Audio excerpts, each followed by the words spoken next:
Imagine taking, like, the absolute smartest person you know, someone totally at the peak of their game, Okay. and you just lock them in a windowless room for 3 to 5 years. Oh, wow. Right. You cut off all access to the outside world, no people, no conversations, no reading materials, no television, no internet. You don't even let them see a single blade of grass. That is a brutal scenario to even visualize. It is. But what actually happens to that brilliant mind? Yeah. Because according to the rigid laws of physics, they don't just get a little bored or, lonely. Right. Without a constant flow of external input, they literally begin to decay. Yeah, and it really highlights a fundamental, mechanical truth about how human beings operate, because we tend to treat isolation as just a psychological hurdle, right? Oh, totally. Like you just need to tuck it out. Exactly.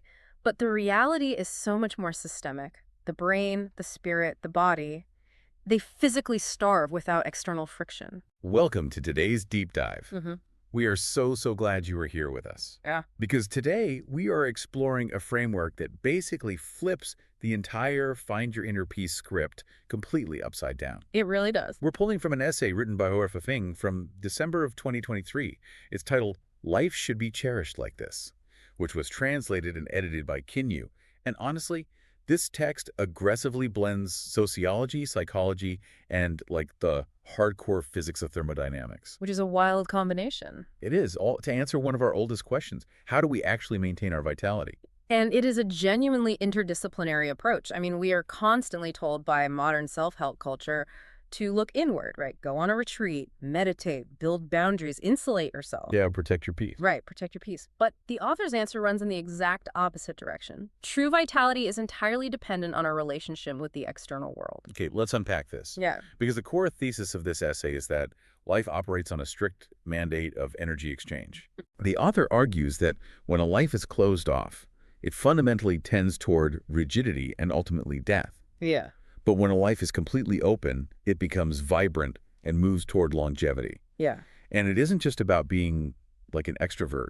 It is a literal mechanical requirement for survival. To really grasp that, I think we have to look at how the essay actually defines vitality. Right. It's not just a heartbeat. Exactly. It is not just biological brain activity. Vitality is defined here as an active, ongoing exchange of energy with your environment. So going back to that person locked in the room for years. Right. The text argues they will eventually become fools, like essentially walking corpses, or they will just lose their sanity completely and perish. Wow. Because their internal energy has absolutely nowhere to go, and more importantly, no new energy is coming in to replenish the system. So the physical isolation itself acts as a poison. Yeah. And that logic completely reframes how we look at mental health, particularly something like depression. The author actually links this directly, claiming that the primary symptom of depression is a fear of contact and communication with others, like the physical act of closing oneself off. Yeah, the author treats depression almost like a structural collapse rather than just, a chemical imbalance in a vacuum. Right. By the logic of this essay, when a person refuses interaction, they are voluntarily sealing off their system. They just stop exchanging energy with the world. And the physical manifestation of that closed system shutting down, that is the depressive state. It's like a self-reinforcing loop of starvation. Completely. What's fascinating here is, actually, let me rephrase that. I'm looking at how the author scales this up. Because if this rule applies to a single human brain, the author argues it applies to macro societies as well, right? Yes. What's fascinating here is how seamlessly the text transitions from the micro to the macro. The condition of life for a person is presented as totally identical to the state of a nation. Nations that are open and inclusive, according to the author, tend toward civilization and development. Okay. Conversely, nations that are closed and exclusive tend toward ignorance, backwardness, and barbarism. And, I mean, that's a controversial way to view geopolitics. Oh, for sure. But whether you agree with the author's specific political classifications or not, looking at human societies as giant biological systems where closed borders or cultural isolation literally equals systemic decay, it's a really profound analytical lens. It is. It forces you to look at a society not by its wealth, but by its permeability. Right, that permeability is the key metric. The author is basically suggesting a universal law. Closed equals decay, open equals growth. There are no exceptions in this framework. Okay, I hear that, but I feel like I have to push back on this a little bit. Let's hear it. Because if being entirely open to external energy is the ultimate key to a vibrant life, What about the modern world you and I live in right now? Ah, Think about the average person listening to this deep dive. Our phones are a constantly open window to endless news cycles, notifications, emails, global crises. nonstop. We are technically exchanging energy with the outside world 24 hours a day, Yeah. but it doesn't make us feel vibrant. Honestly, it leaves most people feeling completely drained. Zoom scrolling. Exactly. So is a constantly open window to all this input actually a good thing? Or is it just a recipe for total exhaustion? It sounds like a massive flaw in the author's theory, doesn't it? It really does. If volume of energy exchange equals vitality, the most hyper-connected people should be absolutely thriving. Right. But the author actually anticipates this exact paradox, and they address the contradiction directly by comparing two very distinct demographics. The farmer and the white-collar worker. Yes. So let's look at the first group, elderly farmers living in remote, perhaps historically backward villages. Okay. These are individuals with highly limited contact with the outside world. Their daily energy exchange is localized, it's slow, and it's repetitive. Yet, the text points out they often live long, incredibly healthy lives. Which seems to totally break the rule. They have a massive lack of external data, but high vitality. Right. And then consider the second group. White-collar workers living in massive urban centers. They have unlimited exposure to external information. Constantly. They are processing global events, complex social networks, endless digital input every single day. They are as open to the world as humanly possible. Yet, the author notes, they frequently suffer from deep depression and have much shorter lifespans. Okay, so my doom scrolling exhaustion is entirely validated by the text. Totally validated. But how does the author reconcile that? Because it feels like the city worker should be practically immortal, and the farmer should be the one decaying in a closed system. The reconciliation lies in a crucial caveat, and that is stress. Stress. Yeah. The author clarifies that the difference in vitality isn't about the raw volume of information exchange, it's about the physiological burden of that exchange. Oh, interesting. Low stress tends to lead to health and longevity, while high stress leads to weakness and a short life. The text does note this is technically a separate topic from the core theme of the article, but it is a totally necessary boundary condition. It explains why being open doesn't just mean drowning yourself in data. Okay, it's like plugging a 120-volt household appliance into a 240-volt industrial outlet. Oh, that's a good way to put it. Right. Like, yes, the appliance is completely open to receiving energy. It's getting a massive influx from the external world. But the sheer velocity and incompatible nature of that input just fries the motherboard entirely. Exactly. The energy exchange itself becomes the destructive force. That is a much more accurate way to visualize it. The exchange of energy is a requirement for life, but the quality and the impact of that energy on your stress levels dictate whether your body can actually process it. Yeah. If the input exceeds your system's capacity to metabolize it, the system just breaks down. Here's where it gets really interesting. Because to truly explain how we should properly interact with the world and how we regulate that voltage so we don't fry our own motherboards, the author completely abandons biology. They pivot straight into the hard laws of physics. And this is where the framework becomes incredibly rigid, but in a really compelling way. The author brings in the 3 laws of thermodynamics to explain the actual mechanics of life, aging, and death. Okay, assuming most of us listening haven't sat in a physics classroom in a while, let's break down how thermodynamics actually maps onto human happiness and vitality. Sure. The author zeroes in on one specific concept: entropy. Right. So let's look at how the text presents it. The second law of thermodynamics dictates that in any isolated, closed system, energy undergoes transformation. Okay. But during this process, the transformation is never 100% efficient. Some energy is always wasted. It becomes disordered, unusable heat. So if I have a sealed environment, like an insulated box, or metaphorically, that person locked in the room we talked about at the start, the energy inside is moving around, but a tiny fraction of it is constantly being lost to waste. Yeah. And it can never be recovered. Never. That measurement of wasted, unusable energy, that growing disorder, is called entropy. Right. As time moves forward in a closed system, the entropy value constantly increases.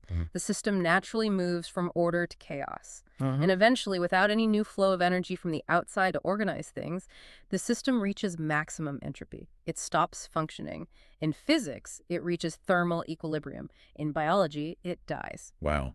The author is making a massive leap here, arguing that a person going insane in isolation or a nation stagnating behind closed borders, Yeah. that is literally just psychological and sociological entropy. Yeah. It is the physics of a closed system running out of usable energy and collapsing into disorder. It is a literal translation of the physics, yes. For a human life, the essay argues that preventing this natural increase in entropy is the single most effective way to cherish life. But wait. You cannot fight the law of entropy from inside the closed system. The system itself is the trap. Okay, but if entropy is a fundamental law of physics, how do we fight back? We can't rewrite the laws of the universe. You can't rewrite them, no. But you can manipulate the boundaries of the system. Okay. The author's solution is that we must actively absorb something called negative entropy. We have to import it from the outside world. Negative entropy. What is the mechanism there? Like, how do you import order? So the concept of negative entropy, which was actually popularized by physicists like Erwin Schrödinger when discussing biology, is essentially anything that counteracts the increase of disorder. Right. In the context of this text, negative entropy is defined as anything material, mental, or spiritual that you bring into your system that lowers your internal chaos. And the author provides some highly specific, honestly, incredibly blunt examples of what introducing negative entropy looks like in practice. Very blunt.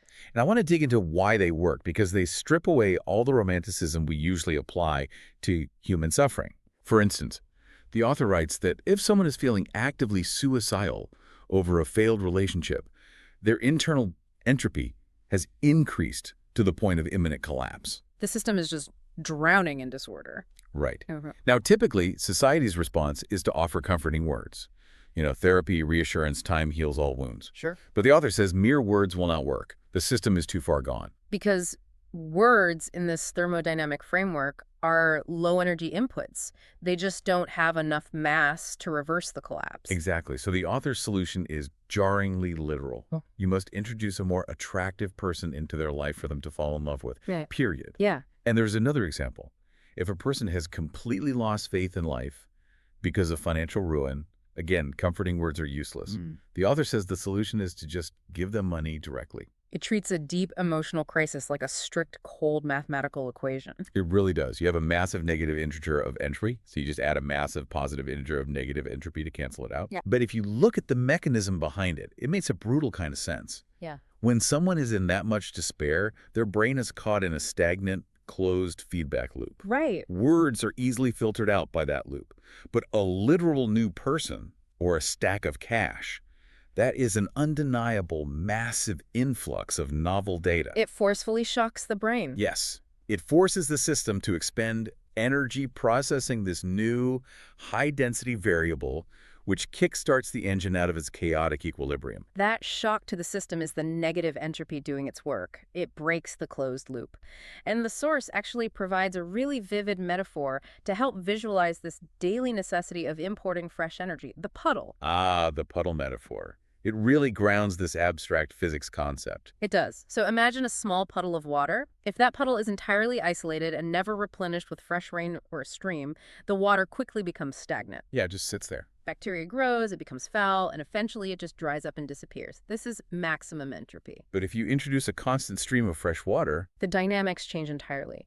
By constantly adding fresh water, which is our negative entropy, the stagnant portion of the water is physically forced to flow away. right? The puddle remains pure, dynamic, and it doesn't dry up. The text likens this constant flushing out of stagnation to our basic bodily functions. It is the exact same principle as eating, drinking, and excreting every single day. We take in the fresh, we extract the order from it, and we expel the chaotic waste. Wow. Without that continuous flow, we become the foul puddle. So we need this constant influx of fresh water just to maintain our baseline survival. Exact. But what happens if a puddle has been stagnant for way too long? What does it look like when a system, whether it's a person or a whole society, is so closed off, so full of entropy, that just adding a little fresh water isn't enough to save it? That is where the author introduces the necessity of a total system overhaul. The text asserts that when any system becomes deeply stagnant and lacks vitality, and they list nations, ethnicities, political or religious organizations, enterprises, and even individuals, they reach a point of no return. You can't just tweak a failing system. You can't just slap a Band-Aid on a collapsing star. The author is unequivocal on this point. It must be replaced by a completely new system. Otherwise, it will undoubtedly perish. The old structures of energy exchange are just too degraded to process new negative entropy effectively. And the text gives a very specific real-world example of this total replacement in action. It does. The author specifically points to members of a group called the Lifechanyuan. According to the text, the vitality and longevity of Lifechanyuan members will far surpass those of others in mainstream society. And how exactly are they bypassing the entropy trap that catches everyone else? Well, the claim in the text is that these members have executed a total system overhaul. They have broken away from traditional high-entropy mindsets, cultural expectations, life routines. Right. They have completely abandoned the rigid, lifeless ways of doing things and adopted a brand new lifestyle designed entirely around generating and absorbing negative entropy. Now, to be clear, we are reporting the author's claims regarding this specific group as a case study for their theory, not evaluating the group itself. But as an illustration of the concept, it represents the nuclear option of fighting entropy. So what does this all mean? How do we actually conceptualize doing that? The author gives us a highly relatable modern analogy to explain this massive overhaul. Right. They say it is like taking a computer that is severely bogged down, glitching, infected with viruses, and nearing a total crash. You don't just try to delete a few old files or run a basic scan. No, you reformat the entire hard drive. You wipe the slate completely clean and install brand new, upgraded software to rejuvenate the machine. Yeah. You aren't fixing the old system, you are erasing it because the system itself is the problem. Which raises a really important question for anyone listening. How do you apply this reformatting to your own daily life without having to abandon society entirely? Right, like how do you keep the fresh water flowing so you don't end up as a stagnant puddle? The author leaves us with some very practical yet demanding final directives. To fight entropy and, as the text puts it, move toward a state akin to heaven, we have to commit to continuous aggressive action. We must continuously learn. We must venture out into the world and actively welcome others into our lives. It requires maintaining an open mind and, crucially, an open soul. It's an active posture, not a passive one. You can't just wait for the fresh water to find you. You have to go dig the trench. Exactly. And the author emphasizes that a massive part of this is engaging in meaningful communication with others, especially with those whose perspectives differ wildly from our own. That is a vital distinction, because talking to someone who completely agrees with you, who shares your exact worldview, isn't introducing any new energy into your system. Right, it's just an echo chamber. It is just recycling the water already in your puddle. To get negative entropy, you need friction. You need novel data that forces your brain to expend energy to reconcile it. If we connect this to the bigger picture, the author is basically demanding a radical level of intellectual humility. Yes. The text insists that to remain truly open, we must actively avoid closing ourselves off by constantly discarding our past knowledge and experiences. We must never assume that our current worldview is the final answer. The moment you say, I know everything I need to know about this topic, or my way of living is the best way, you have closed the system. You have walled off the puddle. You have invited entropy in. You have to keep voluntarily clearing the hard drive. So take a look at the systems in your own life right now. The routines you have built, the people you talk to, the media you consume. Are you letting enough fresh water into your puddle? Good question. Or have you slowly closed the doors, locked the windows, and allowed the entropy to increase in the name of comfort? Like, are you actually protecting your peace? Or are you just slowly stagnating in a closed system? It is a deeply challenging framework to evaluate your daily habits against. It demands constant vigilance against our natural desire to just settle down and rest. It really is. And it leaves me with one final provocative thought that I want you to mull over today. Okay. The author makes a highly compelling, mathematically grounded argument that true vitality requires us to constantly discard our past knowledge and experiences to stay fully open and avoid rigidity. We have to constantly reformat the hard drive to stay alive. Right. But if you are constantly wiping your hard drive clean, if you are continuously discarding your past to stay vibrant and new, at what point do you lose the core identity of who you actually are? Ooh. That is the ultimate tension of this entire philosophy. Is true vitality really found in endless open reinvention? Or does a tree still need deep, old, rigid roots in order to grow new leaves?